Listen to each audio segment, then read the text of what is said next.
Hindi dictation Dainik Jagran newspaper article 500 words at the rate 100 word per minute. So be ready, start. सुव्यवस्थित भूमि record अत्यंत महत्वपूर्ण है। इनके अभाव में आर्थिक वृद्धि बाधित हो जाती हैं। विभिन्न प्रकार की आर्थिक गतिविधियों के लिए भूमि के स्वामित्व की विस्तृत जानकारी के साथ ही उनकी सुस्पष्ट लोकेशन सहित अन्य प्रकार की कई जानकारियाँ आवश्यक होती हैं। स्वाभाविक ही है कि स्पष्ट भूमि रिकॉर्ड के अभाव में कई प्रकार की कानूनी बाधाएं सामने आती हैं जो संभावित निवेश और आर्थिक विकास को क्षति पहुंचा सकती है। भारतीय न्याय प्रणाली पर एक बड़ा बोझ भूमि से जुड़े विवादों का ही है। दीवानी मामलों में करीब 60 से 70% भूमि विवादों से जुड़े हैं। छोटी छोटी जोतों का फैलाव और उनके स्वामित्व को लेकर तकरार जमीन को लेकर इतने बड़े पैमाने पर मुकदमेबाजी का बड़ा कारण है। भूमि स्वामित्व में इतने व्यापक स्तर पर अनिश्चितता निचले पायदान वाली जोखिम के लिहाज से संवेदनशील आबादी के भविष्य को भी अधर में डालती है। अस्थिरता का यह भाव भूस्वामियों से लेकर कारोबारी परिदृश्य तक विस्तृत है, क्योंकि अस्पष्ट भूमि अधिकारों को लेकर संभावित निवेशकों को भी इससे जुड़े जोखिमों का डर सताता है। भूमि स्वामित्व की यह अस्पष्ट तस्वीर केवल आर्थिक विकास में ही बाधक नहीं बनती, बल्कि प्रभावी गवर्नेंस के साथ ही संसाधनों के न्यायसंगत वितरण में भी अवरोध बनाती है। यह स्थिति व्यापक भूमि सुधारों और उनसे जुड़े रिकॉर्ड को बेहतर बनाने की मांग करती है, ताकि भूमि के स्वामित्व एवं उसके उपयोग में स्पष्टता, पारदर्शिता और स्थायित्व सुनिश्चित हो सके।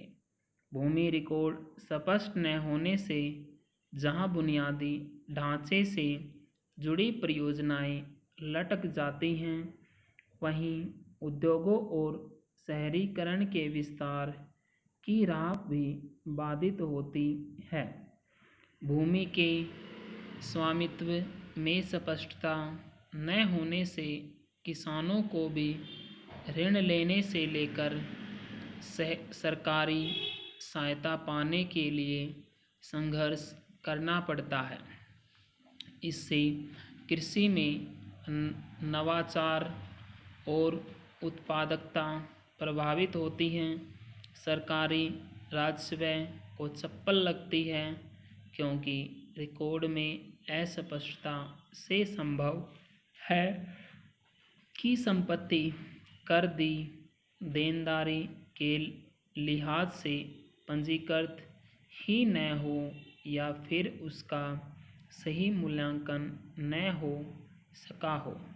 ऐसी स्थिति से अत्यंत संसाधनों के अक्षम आवंटन, सुस्त आर्थिक वृद्धि और भ्रष्टाचार पनपने और भूमि संबंधित मामलों में गड़बड़ियों की आशंका बढ़ती है। इस समस्या का समाधान भूमि रिकॉर्ड के डिजिटलीकरण से संभव दिखाई पड़ता है। समस्त भूमि रिकॉर्ड जैसे कि नक्शा, दाखिल, खारिज और निपटान रिकॉर्ड को डिजिटल रूप में संग्रहित कर पारदर्शिता को बढ़ाया जा सकता है। इससे भूमि विवादों को सुलझाने में मदद मिलेगी और आर्थिक गतिविधियों के लिए तत्परता से भूमि की उपलब्धता बढ़ेगी। यूँ तो भूमि मूल रूप से राज्यों का विषय है, लेकिन भूमि रिकॉर्ड को बेहतर बनाने एवं पारदर्शिता बढ़ाने की दिशा में केंद्र सरकार ने पिछले 10 वर्षों में कुछ महत्वपूर्ण पहल की है। डिजिटल इंडिया लैब रिकॉर्डर्स मॉडर्नाइजेशन प्रोग्राम यानी DILF RMPP ऐसी ही एक महत्वाकांक्षी पहल है। इसके जरिए केंद्र सरकार को उद्देश्य देश में भूमि रिकॉर्ड का डिजिटलीकरण एवं आधुनिकीकरण है। इस व्यापक कार्यक्रम की मंशा भूमि पंजीकरण एवं प्रबंधन की पारंपरिक प्रणाली का कार्यकल्प करना है, ताकि यह यदि पारदर्शी, प्रभावी होने के साथ पहुंच में भी आसान हो। इसका मुख्य लक्ष्य सभी भूमि रिकॉर्ड का कंप्यूटरीकरण एवं उन्हें अद्यतन करना है। इसमें नक्शे और संबंधित दस्तावेज भी शामिल है। इससे एक केंद्रीकृत भूमि रिकॉर्ड प्रबंधन प्रणाली और ऐसे रियल टाइम भूमि तंत्र का विकास होगा जो कानूनी विवादों के निपटारे में मददगार बन सके। भूमि रिकॉर्ड के साथ आधार और बैंक खातों को जोड़ने के साथ ही यह कार्यक्रम भूमि से जुड़ी सभी प्रत्यक्ष नकदी अंतरण सुविधाओं को भी जोड़ता है। इस पहल से भूमि से जुड़े लेन देन की संभावना